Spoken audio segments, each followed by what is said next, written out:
So I completed my PhD at The Ohio State University, and then I started work recently at a small tech startup where I get to build off some of the ideas that I'm going to share with you today. So this is a really exciting time for thinking about coordination in software engineering. And the central idea of what I'm going to talk about here today, QCon, is that we have a problem. And it's a coordination problem. And it's one that's hiding in plain sight in the work that you do every day. And to prove my point, I want to do a little bit of an exercise here before we get into things. But first, I want to get a sense of who is in the room. So if you are a site reliability engineer, or you're responsible for service delivery of some sort, or your team, you manage a team that's responsible for uptime, put up your hand. Okay, all right. And if you are someone who is dependent upon someone else's service being reliable and being up, put up your hand. Okay, all right. So given that almost everyone in the room put up their hand here, if what I'm saying, that coordination is a problem, it's a big problem. It affects all of us. And so what I want to do to prove this point is I'm going to show you a picture of an incident that's in progress. It's underway. And I want you all to help me deconstruct it a little bit. I want you to tell me, to shout out what it is that you see that's going on in this picture that is helping these responders to be able to coordinate their event and to manage the crisis. So this is a photo from NASA's Mission Control shortly after the oxygen tanks exploded on Apollo 13. And this photo that's taken from that event shows us a lot about how it is that people work together during emergency situations. So what is it that you see? What's helping them coordinate in this photo? Yeah? They have the same information. They have the same information. Okay, so there's some shared frames of reference in terms of the displays they're looking at down here. Some of them are looking at displays higher up. Yep. What else? Headsets. Ah, lovely. Okay, so we have the immediate action that's taking place right in front of them. And then there is people that they are coordinating with. Either they're receiving information or they're transmitting information to other folks doing other activity in other areas. What else? Pardon? They have specialisms. They have specialisms? Like different people are specialist consoles with special information to them. Very nice, yeah. And because they're co-located, we can see multiple different groups. We've got the folks up front, we've got a group in the back, we've got a little sidebar conversation over here, which is kind of like, you know, in Slack, you got threads running all over, DMs happening. So we have multiple types of activities and of responders acting in the same room. What else? Only a few people in the controls. There's only a few people in the control room. Okay, all right, that's interesting. So we have different groups, but there's only a few of them. Related to that, look at the glass in the back wall there. So there's only a few people in the room, but it implies that there's a lot of people that can look in on the room. So there might be something important and meaningful about being able to monitor the activity that's going on. How quickly is it happening? Who's there? What are they doing? What are they looking at? So the design and coordination of this room, of this layout, really matters. So I'm gonna show you another control room, another control space that might be a little bit more familiar to you. And there's an incident going on here. Very different kind of control room. Or here. Or even here. And so the difference is quite a contrast between this designed for co-located environment and these distributed virtual control rooms. And so the benefit of the design coordination that we see in the NASA control room, of how attention is focused in different ways, we have the right types of people in the room for the right types of activities. You can tell if someone can be interrupted. You can see how quickly or how slowly they're moving. All of this gives us a lot of information about coordination.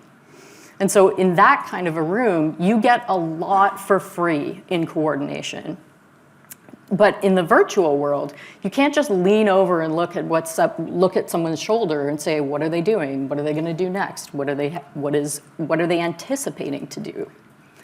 And so while I know that there's a lot of differences between astronauts and mission controllers and software engineers, there's a fundamental basis about how humans work and how cognitive work takes place when you're handling uncertainty, when you're under time pressure, when you're managing risk, and when you're coping with interactive failures. All of this under extraordinary time pressure. So it's the same if you're trying to get astronauts back home safely or if you're trying to get your service back up and running. And so we can find patterns that are really applicable across these domains about people working in high-tempo, uncertain worlds. And there's another reason why studying coordination in your world is actually worthwhile. And that has to do because increasingly, you all are starting to manage some really important functions in the world. Things like 911 call routing systems, banking systems, electronic health records. And so ensuring that your cognitive work and that your coordinative demands are well supported is actually really, really important. So that was like a really long setup to get us here. But it's extra important because all of this stuff is just the water that you swim in. It's kind of everyday activity, and so it often gets unacknowledged or underappreciated as something that we need to pay attention to.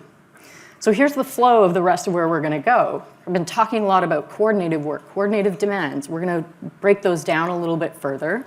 Then I'm gonna spend a few minutes talking really broadly about coordination in complex and adaptive systems and what makes that different than, say, when you're coordinating with your friends to try and figure out where to go for dinner.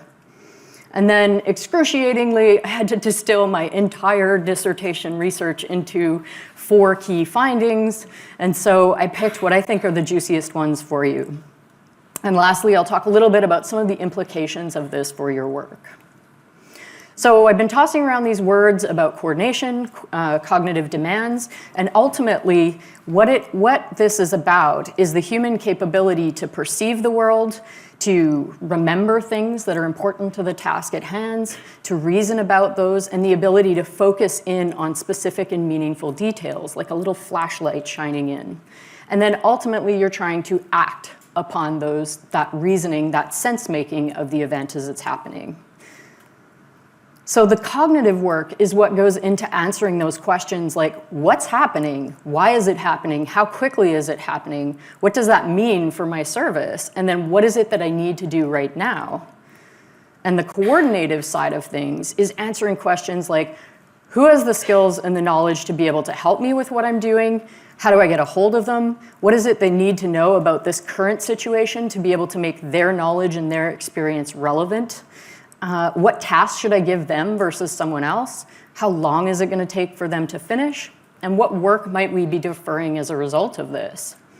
So now this is a really busy slide, and there's a lot going on here, but that's just because how it is when you're managing an incident in real time. You have cognitive work and you have coordinative work. So all of this comes down to additional demands, the cognitive costs of coordination. And this just refers to all that additional effort that comes from working together. So if it's a big deal, why would we actually coordinate? Why wouldn't we try to just push people off, have less people in the room? And no one's going to argue that modern continuous deployment systems can be handled without coordination. And we have a lot of structures, we have a lot of processes in place to be able to do this. And so what I'm suggesting here is that those methods of coordination don't always address these additional demands that it places on responders. And so these first kind of 4 demands are pretty straightforward. And they're the only ones, if those were the only ones that I was focusing on for my dissertation, it wouldn't be all that interesting. But it's these last 3 that I really want to focus on, because it's what makes incident response in software engineering specifically very different from other worlds. So the fact that you have continually changing environments means that there's an implicit need that you have to be continually learning about how your system works and about what it is that other people know about how your system works. So the fact that they're complex and that they're interactive means the kinds of failures that you face are often quite challenging, and they require multiple forms of expertise. And lastly, operating at speeds and scale means things happen really, really quickly, and they have very, very broad consequences. So specifically, they have consequences about the need to coordinate multiple, diverse perspectives in real time. So it means it's not always clear which people are going to be important, in what combinations, and at what points in time as the incident unfolds. So this creates a very dynamic, coordinative environment. So if we look at the progression of an incident, and if you think back to the last incident that you were involved with, regardless of whether it is that your system like caught fire in a really big dramatic way or that there was just little whiffs of smoke, when there's an uncertainty, it triggers this expansion, these incredible cognitive demands as you're trying to figure out what's going on and how bad is this. So then, because you're not entirely sure, you start to bring in other responders, other people on your team to help you diagnose and detect what's going on. Then your users start reporting, what's going on? When are you going to get back up? How bad is this? Do I need to stop what I'm doing? Then you have client customer service people who might pop in and say, I'm getting a lot of pressure. What are you doing? When is it going to be back up? Then you have other dependent services starting to get in touch. You have Tim who shows up, because Tim's always in every incident. If you're a highly regulated industry, you might be having to coordinate with the regulators about what's going on. And as the event grows, you have more and more people starting to get involved. So this drives the cognitive demands and the coordinative demands. So it results in a coordination paradox, which is that in these complex systems, everyone's model is going to be partial and incomplete. So we need lots of different people to handle these non-routine or exceptional events, but they also cost a lot for you in terms of your attention. So it begs the question, and this is what was really central to my research, was how do we reap these benefits of having joint activity without the cost of coordination becoming too high? And the answers that I came across, were actually quite surprising. So what did I find? I found first that coordination during anomaly response doesn't actually work the way we think it does. That the models that we use to coordinate during incidents, specifically that role of incident commander, can actually undermine speedy resolution. And that the strategies that people use to control the cost of coordination are actually very adaptive to the type of incident that they're in. And lastly, that tooling actually adds costs of coordination even when it's intended to reduce them. So where did I get all this data from? Well, I was a part of the Snafu Catchers Consortium. Who knows what Snafu stands for? Situation normal, all effed up. So this is the natural state of this world, that you're constantly coping with things that are difficult to anticipate. And so our consortium is a number of organizations who are interested in the research, who are interested in resilience engineering, and who wanted to partner with us to explore these topics more deeply. So some of you may have seen the report out of our first cycle, which was called the Stella Report, and it's available for free download at stella.io on coping with complexity. And then this second cycle has been looking at controlling the cost of coordination.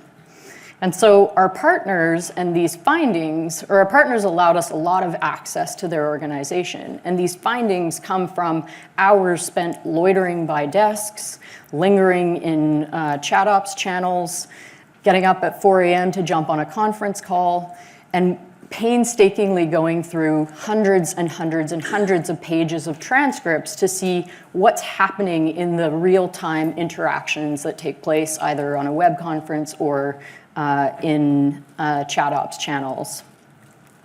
So the first finding here is about this incident response model. So this is a pretty typical, and I would say generally accepted model and understanding of how incidents actually progress.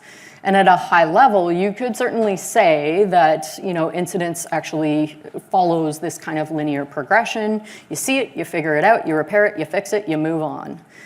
And for straightforward, really known issues that you might see in a mature or stable system, this might actually hold up pretty well. But for systems that are operating at speed and scale and continuously changing, this is a real oversimplification because the incident response is rarely, if ever, these linear, sequential, discrete phases. Instead, there's a lot of hidden stuff in this. There's a lot of uncertainty in incidents. Is this even an incident? Or you might need to actually take action before you know what's going on. A huge aspect of the incident response is trying to figure out who can help you, then recruiting them and bringing them up to speed and keeping them meaningful and engaged. And it's not always clear why something worked. So you have this ongoing additional demand. Or you get an interruption in the middle of your response, and you need to redirect your effort to deal with some real stakeholder demands and concerns. And there's residual uncertainty that continually having incidents kind of creates. And importantly, knowing the impacts of past incidents on future actions is crucial for being able to keep this current mental model about where the explodey bits are in your system. And so it's the interplay between the cognitive work, the technical tasks to take care of an incident, and this need to coordinate with others that represents these additional demands, these costs of coordination. So all the knowledge about who on your team or in your network has the ability to help in particular cases, this resides in the heads of responders, and it takes effort to know. And I saw many examples of ongoing investments to continually build common ground to not only learn about what other fellow responders know and didn't know, but also what is it that the system is going to throw up for you in the next incident. So knowledge about which parts of the systems you can change without issues and which parts of the systems you have to tread very, very carefully. This is all kept in the heads of yourself or your fellow responders. So sure, it's in a backlog somewhere, but in the heat of the moment, in the demands of the incident, knowing this stuff and being able to communicate this stuff really matters. And so it's often, but not always, related to the backlog, but knowledge about how potential problems can impact other dependent services also means that you can proactively notify them when things might impact them. So this coordination has a proactive and a foresight to it as well. So keeping track of what's important for others to know is not an inconsequential part, or not an inconsequential amount of cognitive effort. So actions that you took prior to other responders coming into the incident, or patterns that you observed before they arrived, this all needs to be communicated at relevant points in time during this high pressure incident. And so this can become quite burdensome. And lastly, monitoring the demands of the incident or multiple incidents over time, and then keeping track of how fresh your resources may be is important to have the skills and abilities available to you when you need them. And this takes effort to monitor and to manage, and particularly if you've had a really rough month with a lot of incidents. So this model, this original model, is an oversimplification. And my second finding has to do with another form of oversimplifications, and that is with the role of the incident commander. And so I realize that many of you in the room here ascribe to this model, and you may find what I'm about to say kind of offensive, and know that I am a Canadian who was born in Britain, so I do not like to offend. But when I'm saying this, it's because the data unequivocally showed me that this is true. And so the commonly espoused model in software engineering is based on this incident commander, in which the IC comes into the incident and makes the chaotic mess of all the individual responders and tames them into a ordered and commanded incident. In fact, the Google SRE chapter on IC says that they hold the high-level state of the incident, they structure the incident response, assigning responsibilities according to need and priority, and they hold all the roles that is not delegated. So I'm gonna walk through some of the problematic elements of this. So you've seen this before. It's a high-level view of the incident commander. They have a planning function, a comms function, and an ops lead. It looks very structured, it looks very ordered, but the problem with this is that the incident commander has finite amounts of attention. We all do. That's just how we work. And so no matter how superheroish we think they are, there's going to be times where those demands overwhelm them. So staying current on when things might be changing and also coordinating the activities is actually a lot of work. So they delegate to the ops lead, who delegates to the responders in real time, gives them tasks, asks them for information. All of that gets fed back to the ops lead, who feeds it back to the incident commander, who then makes a decision and passes out more tasks and more information, and so on and so forth. But the problem with that, as I said, with the finite attention, is that the incident commander can fall behind the pace of events as they're happening in real time. They create a workload bottleneck that can actually slow down the pace of the event. So what we see as a result of this being slow and stale is that people can start acting independently of the delegated tasks that they've been given. And so this freelancing is often talked about as being an anti-pattern and being a negative thing. But in my research, it was directly related to this mismatch between the pace at which the incident was unfolding and the pace at which it was being managed. So the engineers that I studied, they were all very competent, they were all very responsible and diligent, conscientious, well-intentioned folks like yourselves. They saw something that needed to be done and they acted on it. So they anticipated the potential implications of the inaction and decided to act. So this is actually a really important point because it shows that there's an opportunity to move a little bit faster in an incident if the responsibility is delegated or distributed amongst responders and not centralized. So another interesting finding was the pattern of side channels. This was also kind of deemed a bit of an anti-pattern as well, but in the cases I studied, it was critical for getting things done. People hive off into DMs, they start a new channel, they go and stand beside someone else during an incident and start to work in smaller groups.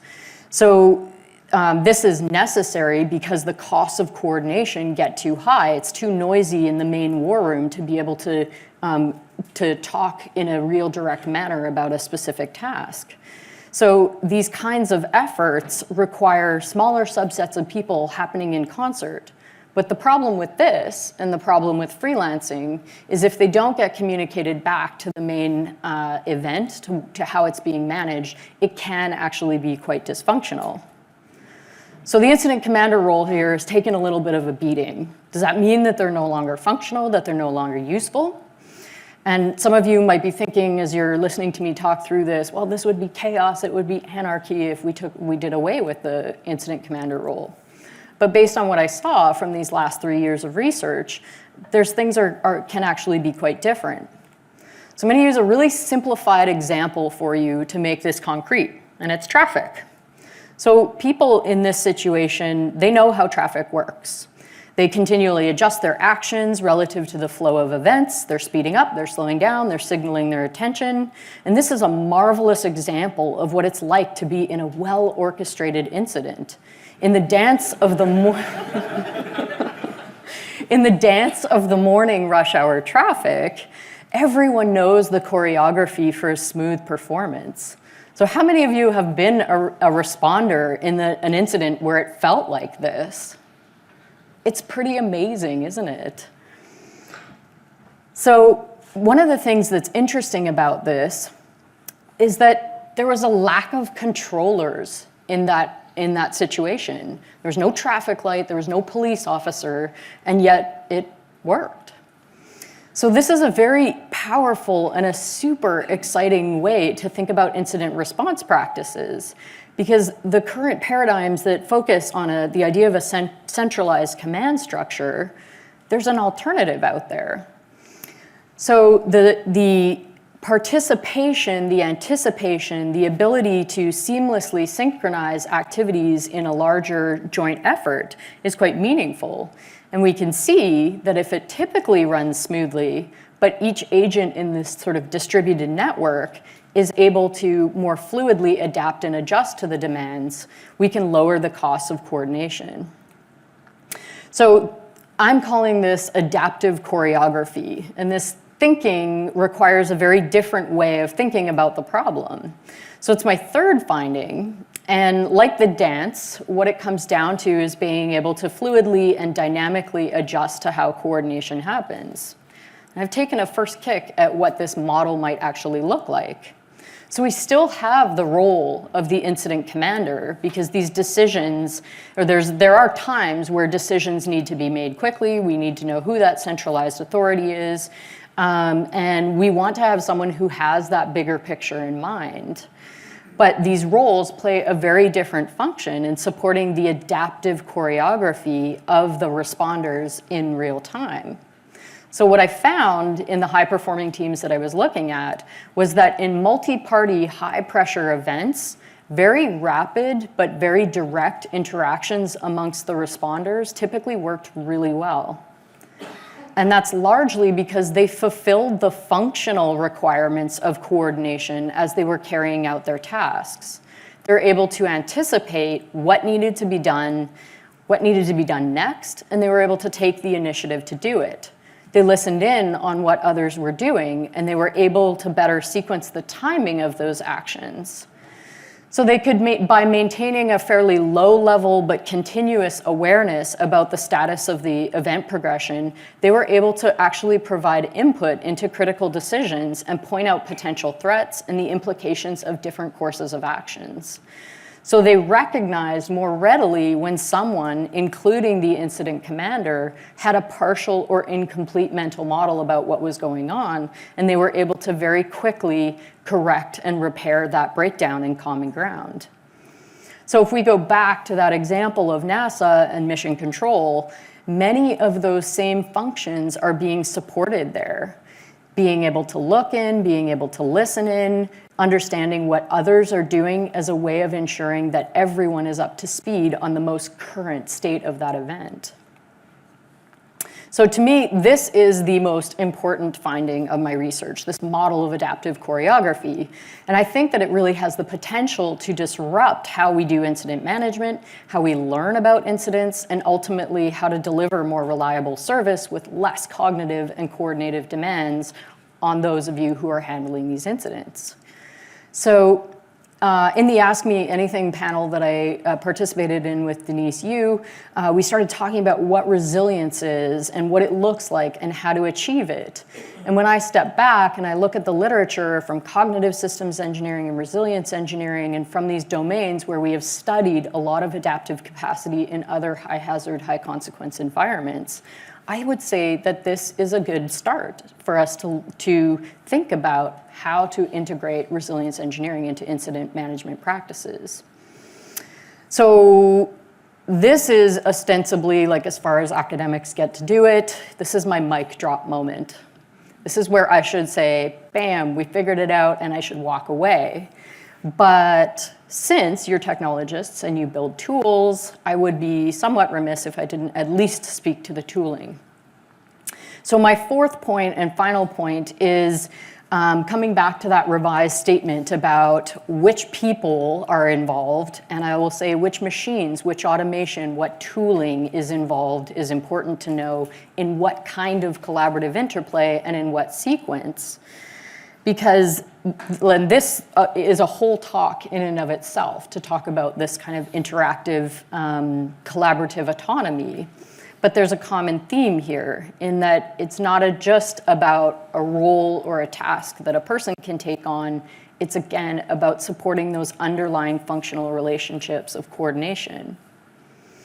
And so often there is an implicit bias that machines don't need coordinating with, that they do the stuff and we consume the stuff. But when I took a really close look at some of the incident management tooling, how it was being integrated into incident response practices, it became very clear that the tools themselves have substantial costs of coordination.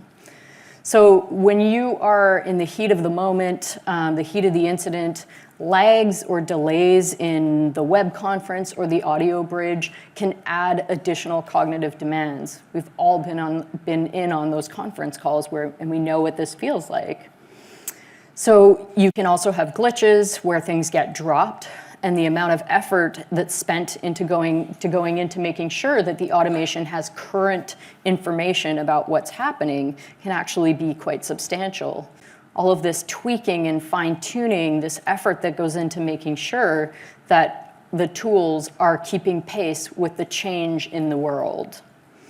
So in addition, sort of stepping back from the heat of the incident and looking at when we're integrating tools more broadly into incident response practices, there was a huge amount of time that went into selecting the tool itself, just researching to figure out what does this thing actually do versus what they say it's doing. How can I test it? How can I pilot it before I roll it out across my entire organization? Launching it, all of the training and the communication that goes into that. Switching the practices that you already have underway to be able to adapt to this new form of coordinating with the tool. And then that constant calibrating to help the automation understand that the world is slightly different than you think it is. So all of this represented hidden costs of coordination. And as folks who are able to design these tools or who are responsible for integrating these tools, I think it's really important that we acknowledge these additional costs. So what did I find? So I started out by saying that coordination was a problem and that it was hiding in plain sight. And many of the examples that I tried to give here were ways of surfacing what we take for granted as being part of this background noise of handling incidents. But by thinking about the thinking, we can identify and better support the cognitive and coordinative demands with tools or with practices.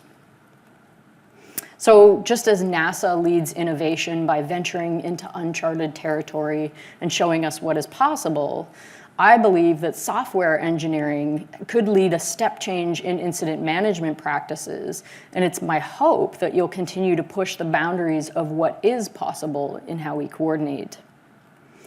So of course, because I think everyone should read more, I've assembled a list of references that elaborate on a lot of what I've said today.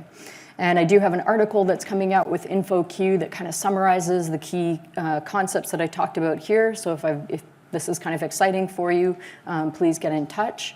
And lastly, if you are interested in chatting a little bit further about how to integrate some of these practices, there's a website, or there's a email address at the bottom there, workshops@jelly.io, and I'd encourage you to please get in touch.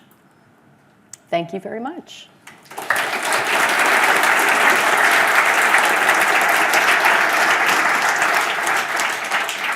All right, thank you so much, Laura.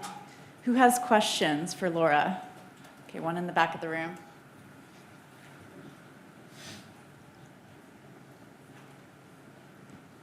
Thank you very much for that. In this adaptive choreography system, what sort of heuristics do you think people should use to decide when they should go to the incident commander and when they should coordinate between themselves and another person in the incident directly without having to go through that hierarchical decision chain? Right, so that's a good question. So what's kind of implicit in there is that a lot of the tooling and the sort of practices that you have in place are enabling a certain degree of observability. So if you are coordinating an incident in ChatOps, for instance, people do have the ability, including the incident manager, to sort of monitor what's going on. But what I was trying to show with the sort of the functional aspects of coordination is knowing when it's important to communicate that you are following up on an activity that's going to have implications for other people. And the rate at which you sort of communicate the status of that is going to be dependent on how significant it is, how quickly the incident is moving. So part of that does come from experience. It does come from the sort of the pattern that your group has established and how they coordinate. But part of that can be part of the incident commander role in terms of like knowing when to prompt versus when to leave people alone to work. So that observability and the ability to sort of listen in and keep pace with what's happening across the other responders. Who else has a question for Laura?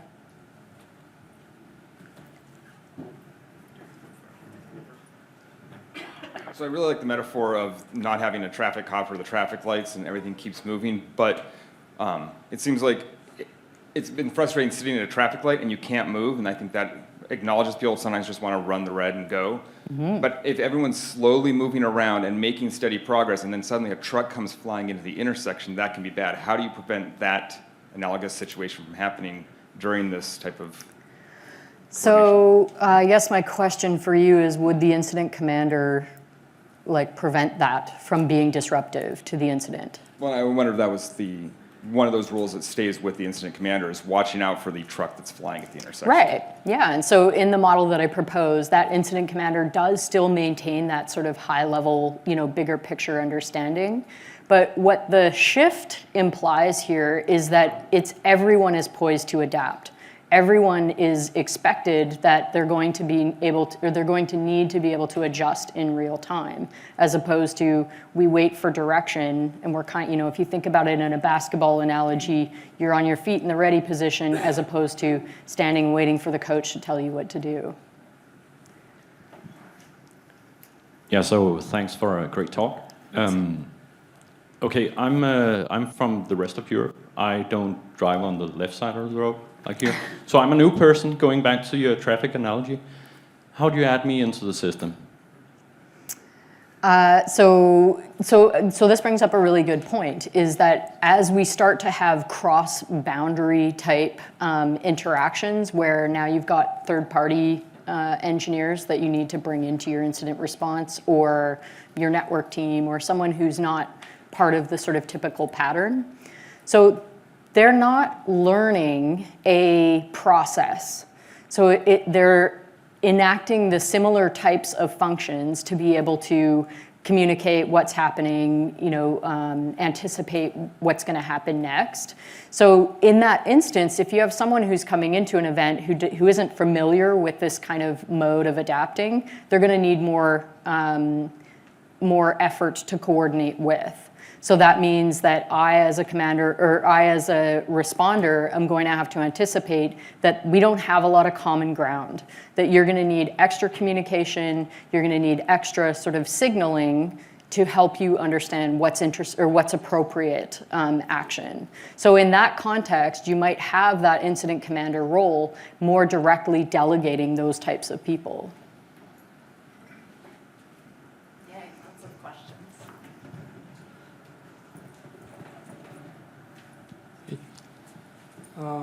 A basic question first. How did you measure the costs of coordination? So that's a good question, and there's a lot of measurements that take place that have to do with eye tracking and delays between things. I used a more qualitative approach in the sense of what was additional effort? Where was there additional communication happening? Where was there extra activity that had to take place? So it was a very qualitative measurement. Were there any other factors that affected the cost of coordination? It sounds like you have something in mind. For example, distance, let's say, right? Were distributed teams faster in coordination than teams that are locally there? Or? Yeah, so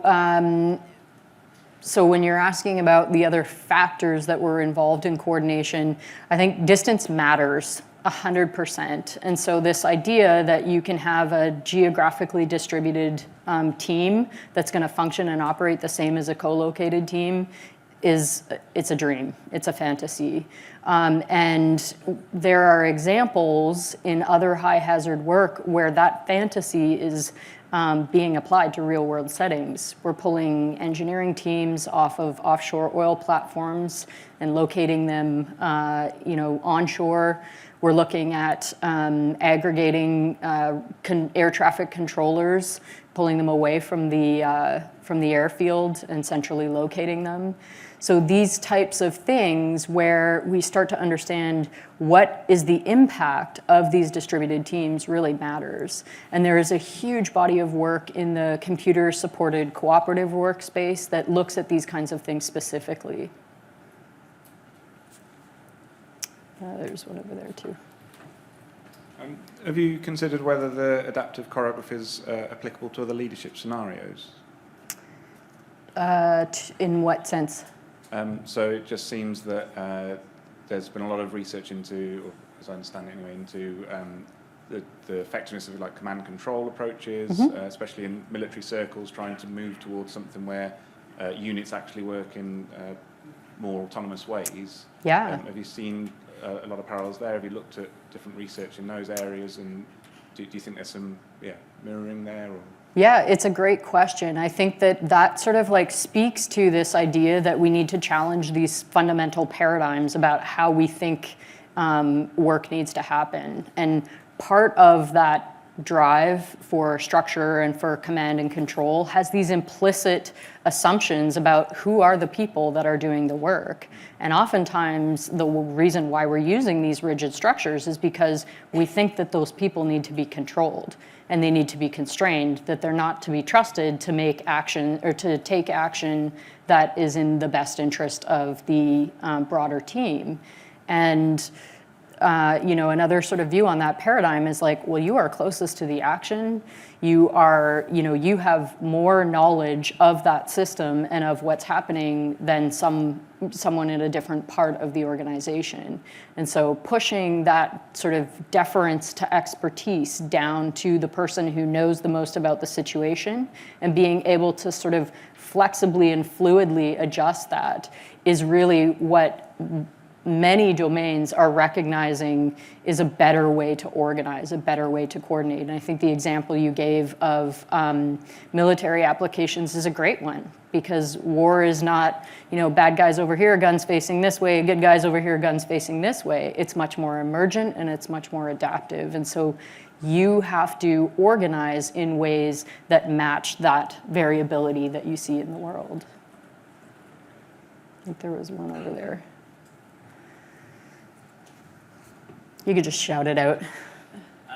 What do you think is the best way to adapt this way of working in incidents? Is it how do we teach the team how much autonomy they have in incident scenarios? Is it a learning by doing thing, or is there something more prescriptive to this, not prescriptive one? Yeah. Can you repeat the question, Laura? I think it's different in prescription. Sorry, what was that? Can you repeat the question? Yes, I will. Yeah. So he was asking about like how do we integrate this basically into practice, right? Is this about training? Is it about tooling? What are the kinds of how do we do this? And so it's a really good question, because you don't drop a new model, even if it's a model that I think is a better one, into a pristine environment. You drop it into a world that has existing pressures, existing constraints, existing precedent about how things take place. So I think that a really good starting point is emphasizing learning more.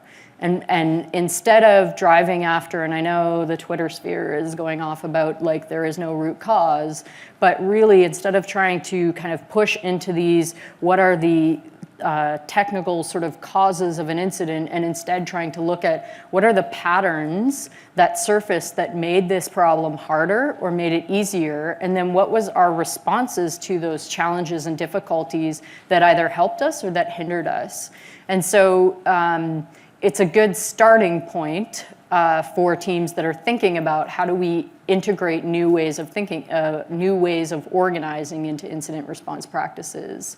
That being said,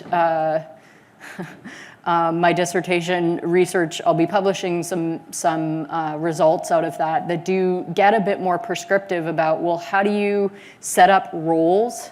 How do you organize the system of work around this new type of model? Hello. How much power does a responder have as in, say there's a conflict of interest between say the CEO or the CTO and the responders collectively, have a different interest. Can they override say, someone of a higher position? So when you sound like you have a specific. Yes, I can give you an example. Say during a security incident. Yes. The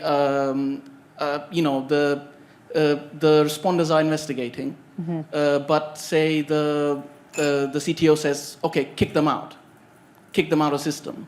Like at that point, you haven't done any root cause analysis or anything, and you focus all resources to kick them out. Right. Right. That might hinder the business operations. At that point, what power does the responder have? So it's an interesting point, because sort of what's implicit in this is that when we're talking about accountability, responsibility, authority, we are talking about this shifting in some degrees. The question over here kind of spoke to that. There's always going to be power dynamics in an organization. There's always going to be sort of priorities, multiple competing priorities, right? And from the CTO perspective, it's getting the person out of there. From the responder perspective, it might be gathering more information about how they got in there, or what problems could they actually solve, which gives them more information to be able to secure the system. So you're both trying to get at the same thing to secure the system, but going about it in different ways. So I guess the ability to sort of flexibly adapt and adjust in real time is contingent upon how do you handle those trade-offs? How do you communicate about those trade-offs? And so if that CTO or another person in a position of authority is likely to come in and try and redirect efforts, then bringing them into the incident so they are up to speed, so their mental model of what are the multiple competing priorities that people are dealing with is really important, just like you would any other responder, any other person who's trying to come in and take action. So it's kind of thinking more broadly about how do you pull people into the incident, and at what points in time do you sort of shift and adjust. Thank you.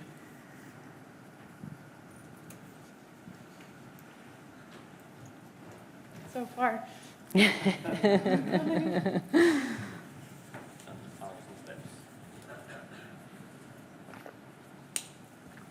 Hi, thank you for the talk.